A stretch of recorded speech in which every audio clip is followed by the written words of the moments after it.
was in the dark against it all, but made it through the day, cause I found my way. I found my way. In bad times, I know I'll be okay, cause I found my way.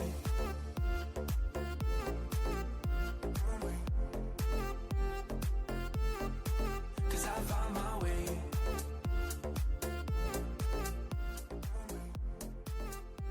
Welcome back to Trauma Twins. Trauma Twins. We got a few episodes under our belt now. We right? do. Nice. So, what are we talking about today? Codependency. Yay! So we're actually getting back to the trauma. We talked about signs and spirit and Fun topics. fun, and now we're getting into the nitty gritty. Yeah, but it's good. This is healthy. Yes. This is what we're doing it for, right? So codependency and people pleasing is what I want to kind of hone this around and eventually segue into boundaries. Why we need them, why it's important to our self-care and our awakening, our expanding awareness, how we grow as a person. So, And we're very well versed in this. And we are PhD candidates. Like, so let's the start. poster children for codependency. Well, so who does it affect? I would say what people are more prone to codependency or people-pleasing tendencies. From a scientific point of view, it would be people who grow up in traumatic homes that they had to mitigate parents who were not able to emotionally regulate, and that is a way that they developed a skill set to ground themselves in the home to maybe deflect. The children did this, right? Yes, the children of emotionally unstable parents. Yeah. Which is a great book. Yes. So the adult children, what are you talking about? The adult children of emotionally unstable. Actually, I have it right here. Let me grab it. I'll put a link down in the... Butchering the name.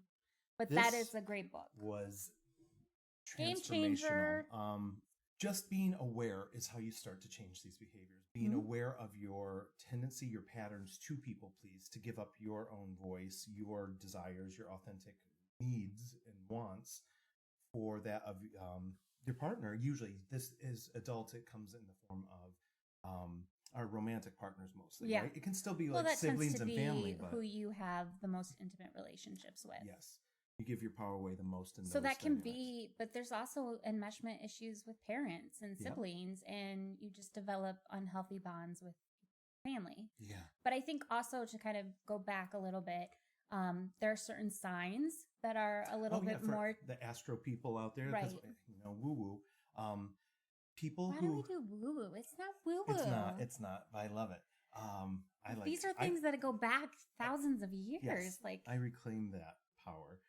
But no, I was listening to the pattern, which I have another video on. Check that out. But the pattern talks about if you have in your big three, your sun sign, your moon sign, or your ascendant. Now, disclaimer: you're not going to necessarily have issues with codependency. All astrology is a blueprint to kind of give you a guide of why you might have certain behaviors or attract certain themes. It's not a end all be all. Yeah. This is how it's going to play out for you. So we're talking to everyone here, but there is a pattern that people with Cancer in their big three, Pisces, because they're emotional, they're sensitive, and natural nurturers. So we're just prone to take on more of other people's issues and wants and giving away our power to keep Nurturing. the peace, to nurture. Yeah. Libras, though, as well. Libras, because it's all about keeping the balance. Yeah. I have a Libra ascendant. You're a Cancer moon. Scorpio rising. So a lot of water. I have a Libra descendant. So again, not for everyone. Again, not PhDs. Yeah, but be aware of, the more you know yourself, you can, it can help you navigate a lot of this Right. stuff. So what is codependency again? So codependency is giving away our power. Yes. Or excessively psychologically relying on. Or finding your self-worth and external validation. Yes. Through others and what you're able to bring to the table, so to speak, I guess. I would say that's a good definition. Okay. So what does that look like? How do you know? How do you pinpoint these like people pleasing? Where to start?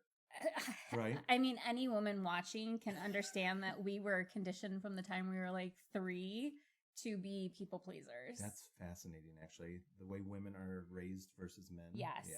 We are taught to not rock the boat. We are taught that you need to just go with the flow and be meek and sweet.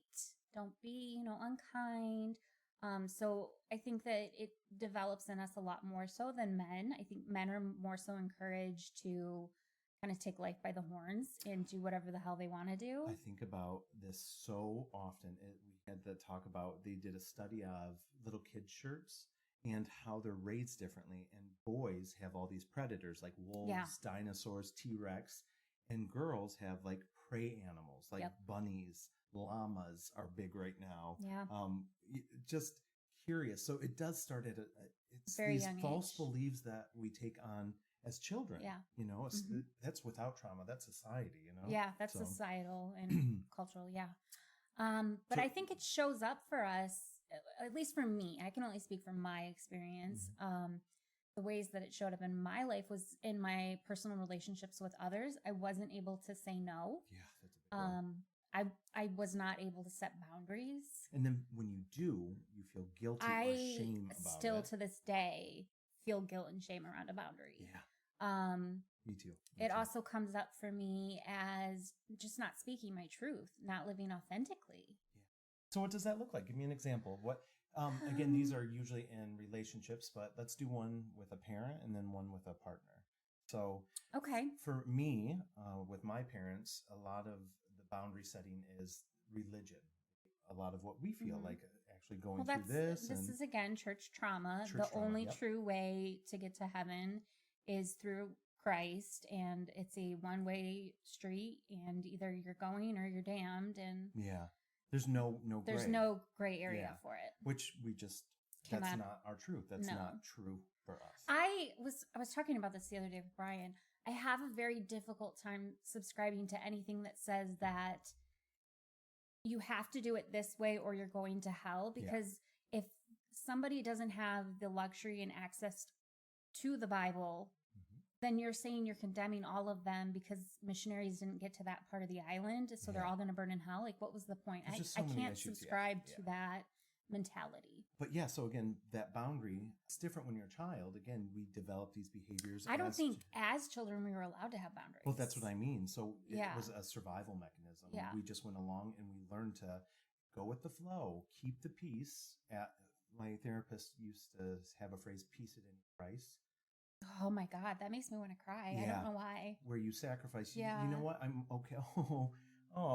But that's what I mean. And now, like, people are trying to decide dinner, and I'm like, whatever, But I think there's still a little twinge of, I'm really easy going, but at the same time, what do I want? What do I want? Oh, baby, what's it touching?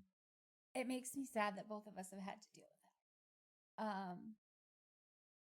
that. That was so much of our life, of both of us getting walked all over for a piece at any price. And then not being able to. Dude, I don't know why that hits so strong. That's powerful. Because this is real. This is real. And we laugh a lot and we joke it off. But that is really, we didn't have a voice. No, boundaries were not respected in our household at all. Yeah. We weren't really allowed to have them. And then I think we kind of talked about this in the first episode. We mirror each other in our life experiences, and our relationships, it immediately takes me to all of our relationships have really been at a cost to us and what we wanted. Wow. Speak more to that. I think that we chose partners, right? I chose, and I even up till recently, I've chosen partners who I've adapted myself to their life and conformed myself to keep the peace, because I didn't want to rock the boat. I didn't want to be the one that was causing strife. We grew up in a very volatile household. We never knew the winds could change in a second. Yes. And to kind of go back, like this book, Adult Children of Emotionally Immature Parents, like this isn't to like push blame on people and say my parents, did X, Y, and Z to me, and that's why I am the way I am. it's to own an accountability of how to change, Yeah. to understand why you are the way that you Yeah. are and why they're the way that they are.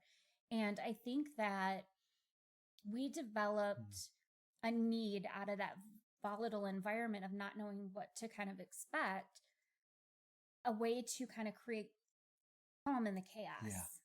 Yeah. And part of that for me, I know for me, not really for you, was shrinking myself inward. Yeah.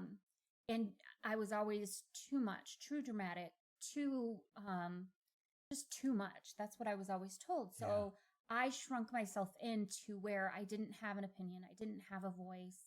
I didn't feel comfortable expressing myself. So when it did come out, it was also like, that's why what they say, externalizers, internalizers, but that's why I'm an sometimes internalizer. He's an externalizer. Yeah. Like you lash out, you know what I mean? I will say that even today, with all the amount of work I've done, my anger scares me. Yeah. It is something that I do not readily tap into, because I saw so much anger growing up. This is actually a really common thing with people pleasers. Right. Anger is a healthy emotion. It tells us when boundaries have been crossed, when we are being done wrong, or when we need to stand up for ourselves, or what's important to us. So when we fear that, when that piece, there's a negative connotation to a very healthy, important, vital emotion that helps navigate, our relationships. Right. That changes the dynamics completely. It warps everything. Yeah. I remember into my early 20s, I had a lot of anger and rage. And you were. That is what I associate with myself being out of control. And so now that I've kind of, with age, I think anybody who knows me has kind of seen me come into this place of, I'm very quiet now. Yeah. I am much more of an observer. It's your I don't feel right? the need to fill silence. I think a lot can be learned by just being in silence. And because I've come into that, I have very much stepped away from my anger, and I fear it because I've seen the hostility. We've seen what anger unleashed and uncontrolled can do.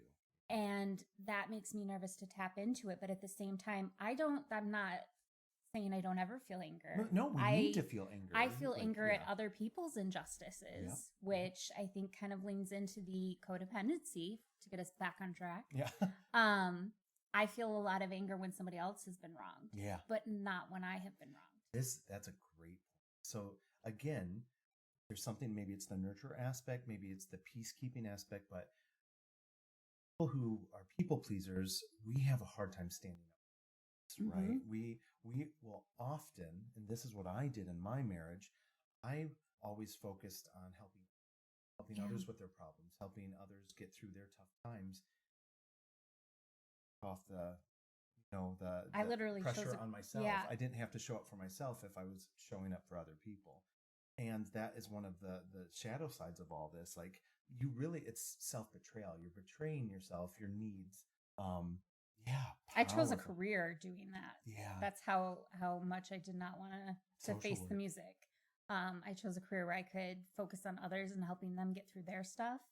While the meantime, I was in my marriage, not speaking my truth, not ever once standing up for what I wanted, and I own that now. It took a lot of work to get there, but it takes two people for a marriage to kind of, cave in and to explode. And my part of that was I didn't speak my truth, and I never allowed myself to be authentic in who I was. So the person that was the wife in that scenario was not me. It was who I thought he wanted me to be, and who I thought I needed to show up as, based off of things that, that I was taught. Yeah. And we have a tendency as people, and when you're a codependent, you change for the other. You are not, you say being your authentic self, but that comes in the form of, like, it's simple as, what do you want to eat tonight? Or just going along with it. Or for me, it even got to a point we brought in a third in our relationship. Yeah. That was self-betrayal. I knew at the time in my gut that's not what I wanted, but I over-rationalized it. Like, let's see. I think I secretly knew relationship probably was near the ending, or it was in the death throes. Subconsciously, you know But and you you're want to try it. attracting Yes. things. I think that we don't give ourselves enough credit for how much our brain actually is Yeah. functioning, and it's pulling things to us to kind of blow it up in our face so that we Yeah. have to walk away from it. Yeah. Because I know for both of us, We wouldn't have divorce left. wasn't on the table. Yeah, we it wouldn't just have left. wasn't something. Yeah. We were madly in love with our spouses, and it would just, And you don't give up, especially Yeah. with people. Like, you don't give up. You give until you You kill sink with the yourself, ship. and that's not healthy. Like, you Right. hear it, yeah, but why don't you understand it and recognize Yeah. it in the moment? Like, why am I giving to myself? An empty cup cannot pour into No. others. And like your social work, but same thing in our marriage. Like, if you look at look at your relationships with people as energy equations. yeah, It's that simple. If they are, when you have an experience with someone, when you interact with someone and you leave like drained, they're stealing your vitality. Yeah. They are not, they should be making you feel better. Energized, elated, again, excited, passionate. Again, not all, but warm, Not always, but peaceful, yeah. peaceful. Like, they should be adding to your life. And if they're not, whether that's family, whether that's a partner, it's just, look at it that simple. It is. It's that simple. Energy is simple. I always Yeah. say that spirit is very simple. Yeah. Oh, okay. So let's talk about some examples of people pleasing. I went heavy, and I was talking about. So let's Yeah. go back. Parents. For me, So it an was the example religious, with like parents. our parents, and this. You go to Thanksgiving, or Yeah. there's always that racist uncle talking So about. what is that boundary for you? Okay, so for me, if my views, like, how do I want to say this? If my opinions are not respected, again, you don't have to agree, but there should be a mutual respect. Like, when you exchange with people, there's a conversation, there's an understanding or an attempt to understand. And if you don't agree, you don't agree, right? Mm-hmm. So again, say at Thanksgiving, someone is invalidating your views or how you operate through the world. You put up a boundary, right? Right. So what does that boundary look like? We Mm-hmm. don't talk about politics. We don't talk about a religion. Sometimes you got to say it multiple times. No. And once they step over it, what is your consequence? Because every boundary, it starts with laying the boundary, Yeah. and then there has to be a consequence. The follow through. And again, This is the tough part. this is where codependency and people pleasers, we have a tendency to slip back into Mm-hmm. these patterns because, again, trauma, we're triggered. It's so hard to maintain that. Well, and I think too, we can rationalize everybody's behavior and chalk it up to, well, they're doing this because they're hurt and somebody wounded them. And we will rationalize the fuck out of something Yes, we will. to be able to make it make sense to why we're Yeah. codependent. Oh, like you said, they're hurt. Oh, they've been Yeah. through a lot. Like, oh, he's just, Yeah. but it's It's taking away self-betrayal. our power. Mhm. It's giving our power away. So yes, holding your boundary is Mhm. the vital part. And people who are accustomed to you being a pushover, for not having boundaries, for being weak with your porous boundaries, I think it says, is they're going to push it. And it's up to you to break these, to be aware and break these cycles, these patterns, to keep the boundary in place. So I think we just had an experience with a visiting parent, and I had to put it again. This is off the table. You can't cross this line, because I know how it's going to end. I know where I almost opened up to it because I was like, maybe someone's changed. I was proud of both of them. I'm not going to say what it was because it doesn't matter. But I was proud of both parties for how they handled the situation. You stuck and held your boundary, and they respected the boundary There you go. and didn't push it. And it was uncomfortable. It was awkward for a couple seconds. David is the king of awkward, though. If you've ever been with David, I love awkward. he loves to throw it in the mix, but he can also pull you right back out of it. Yeah. And I think that we segued really easily out of it, and no one spiraled. It was a. But sometimes they do Sometimes spiral. they do. And sometimes they don't have the what does that reaction look you like? want. So when you put a boundary with your partner, like they throw it back on you, that can come out as tantrums. That can come my out whole as guilt. Relationship towards the end of my marriage, I was starting to throw boundaries down, and they don't like that power. Once I was throwing boundaries down is when I really got to see the side of this person that I didn't really even knew existed. I got the tantrums, I got the anger, I got the lashing out, the emotional manipulation. And I think subconsciously we know. Oh, of course we do. Don't want to, like, that's why we stay in relationships that are unhealthy for us for so long, because subconsciously, I think on that level, or consciously, we know there's going to be a repercussion. We've set these patterns up with people. We've taught them how to treat us.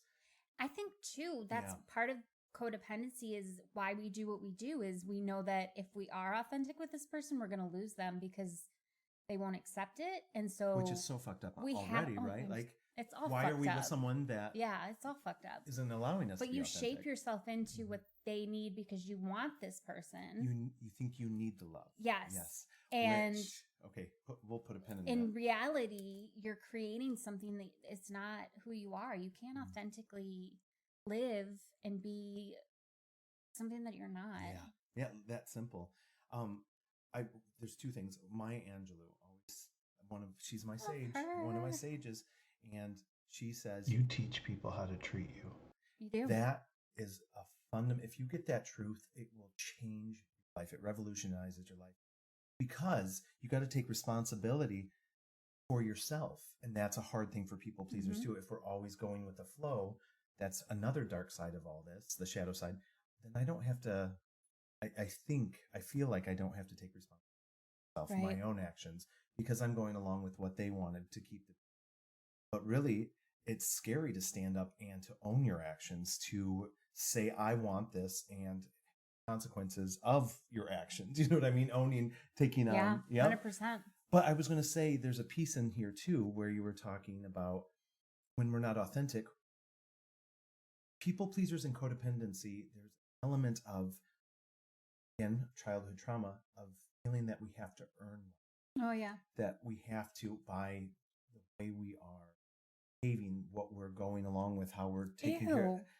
We are not worthy of love. We have to earn it. Oh, girl. Today's the day. Boundaries are hard. We're plowing our earth sign. No, I think that as a generation, we're kind of waking up to this. We're the first to start parenting differently. Yes. And we're realizing the effect that it had on us, that things were withheld. I can't tell you how many people I've dated where what do you mean I ask them, I've asked them, what's a trigger for you? And they'll say, being given the silent treatment.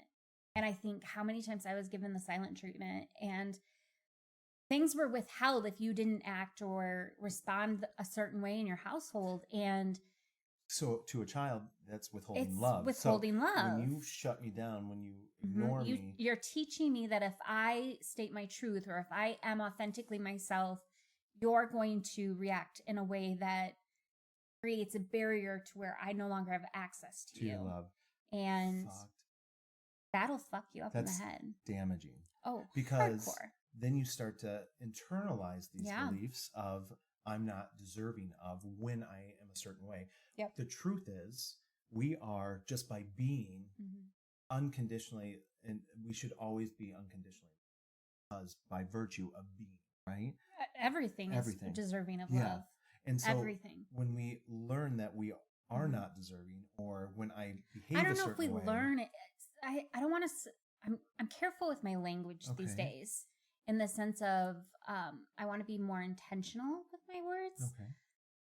I think that we're programmed. Yeah, no, that's a great way. And we buy into a belief system. That's what I mean. We take ownership of that. It becomes part of our identity. Yeah. I don't think we ever really, I don't know. It's to me, I think at the core of who we really are, we know we're worthy of love. Yeah. I think we always do. Some of us don't, though. It takes years to realize but I it. think even subconsciously, you know you're worthy of love, but it's the fear that has been stacked upon you that creates this belief system that you push it away. Yeah. And that's what this is all about, is being aware, becoming aware of these patterns that ultimately are self-sabotaging. They damage our relationships. Hardcore. We attract people that are going to, what they say, a narcissist will always go for what kind of personality type? Empath or empathetic type of person. Because the giver will always overgive, and the narcissist will overtake. Always. And so becoming aware of these dynamics between people, I cannot tell you how many people are with narcissists or people with narcissistic tendencies and they don't even know it. Yeah. It blows my mind. Like, Well, I think like you've been to dinner with it's friends and kind you're of like, do you see how they're treating each other? one Like, of those things where when you're in it, yeah, you can explain anything away. yeah. Well, they just don't know this side of him, or they just You don't don't get to see who he really experience. is. Yeah, Yeah. and you don't know what he's been through, and it's very. I like even in all Yeah. my relationships, I can pinpoint moments where I did that, Yeah, and me then when too. I woke up from it, where I was like, okay, wait a minute. His behavior is still his behavior. Yeah. It's like, You need to own your shit. yeah. Because parents are gonna fuck you up. Yeah. They're going to. And People no one's are gonna perfect, fuck yes. you up. Like, and we're not, again, Right. everyone is Everyone messy. is messy. Yeah. And they're gonna mess you up. The point of it is you have to come to a place where you say, okay, I recognize that people are Yes. gonna hurt me. People have hurt me. I need to do the work to do better, to be better. And I think narcissists aren't really capable of doing that. Yeah. That's so far on the But when you spectrum. have people who are driven through empathy, we can work our way into and bury ourselves in a hole of this is why they are the way they are. I can help them. You get that white knight kind of Yeah. response to it of I can save them. Yes, that's a darker side Yeah. of this too. Like when a lot of our self-worth, because we Yeah. earn love, Mhm. is in rescuing others, Yeah. like taking care of others. We get our ego gets validation for sure. from being something. That was a big part of my Yeah. relationship, where I was trying to save him a lot of the time in my mind, even though I wasn't. But The same for me, yeah, though. And yeah. I remember when you were going through that, me telling you So afraid to what leave I it. had to learn because I was so scared about his mental health. Yep. And Yeah. I remember saying to you, like, how much of an ego do you have to think that somebody would be willing to harm themselves because of you? Yeah. Like, that's so Yeah. egoic to think that you matter that much. Yeah. Like, it's one of those things where you have to kind of back up and take the lens back Yeah. and realize, like, okay, they're going to be fine. They're going to move on. They probably I'm don't not even care going to at the shatter end. their world. Yeah. Yeah. They don't love like we love, right? No. They don't, and that's Yeah. the other part. And we're comparing. Yeah. And that's another side of this that can get very dark is when we start comparing. Yes. Wow. I am hoping you're enjoying this conversation as much as we enjoyed having it. This is definitely close to home for us. And if you are in a place where you recognize these things and it resonates and there's patterns that you're starting to notice, it's in becoming aware of them that our life can really transform. By being aware of our behaviors, that and only then can we switch our behaviors. So if any of this stuff is starting to resonate or spark some interest, I want to tell you about the Divinity Book Club that I'm going to be starting pretty soon in the next month or so on my Patreon channel. It's going to be a monthly gathering, a virtual gathering, but we're going to start discussing books like the one that me and Sarah have been discussing, whether it's The Power of Now or This Adult Children of Emotionally Immature Parents. I really want to get a group together where we start digging into this self-work, this healing, and we start hearing from each other and realizing that we're not alone, that our experiences are not isolated, and there's power in that. And the biggest part of all this is empowerment, finding your source, your truth, and growing into a more peaceful, full, flushed out, complete human being. I don't know if we're ever fully complete. That's the whole point of life, right? But it's amazing how much growth we can obtain and how much peace and joy we can get along the way. So I'm here to set that fire, start that spark. Check it out on the Patreon. It's going to be a Divinity Dave Patreon. And again, the book club is going to be available. And I'm going to be asking you guys for recommendations. What are things you want to learn about? What are things that you're curious or growth areas that you want to explore more that maybe are dark or you don't have the space to do? Maybe you don't go to therapy. This is a great way to start. It all starts within ourselves. So I hope you guys have a good week. Again, be on the lookout. Garden of Divinity. If you want to connect, that's where we're at. We got part 2 coming up next week. I hope you guys are having fun. We'll see you soon. Bye.